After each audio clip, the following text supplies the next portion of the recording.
And we end the show in Nigeria, where the country's oil sector is facing a reset.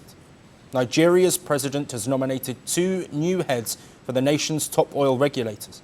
This comes just days after both sitting chiefs resigned amid an ongoing dispute involving Africa's richest man, Aliko Dangote. Nigeria's President Bola Tinubu has asked the Senate to confirm 2 new leaders for the country's oil and gas regulators. This follows the abrupt resignation of Gbenga Komolafe, head of the upstream regulator, and Farouk Ahmed, who led the midstream and downstream authority. Their exits come at a very sensitive moment. Africa's richest man, Aliko Dangote, has been publicly locked in a dispute with Ahmed. Dangote accused the former regulator of allowing cheap fuel imports into Nigeria. He said that move undercut local refineries. He also accused Ahmed of treating local refineries, including Dangote's 650,000 barrel per day Lagos plant. Dangote also alleges Ahmed paid $5 million in fees for his kids' education in a Swiss school. That amount, Dangote says, is far beyond Ahmed's public sector salary.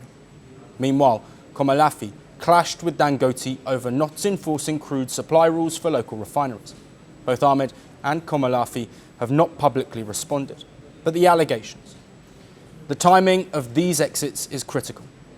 Nigeria is Africa's biggest oil producer, but for years it has relied heavily on imported fuel because state refineries failed to deliver. Dangote's refinery in Lagos was meant to change that.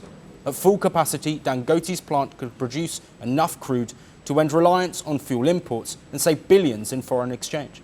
But the Nigerian billionaire claims his refinery cannot secure enough Nigerian crude, despite laws that require local refineries to be supplied before exports.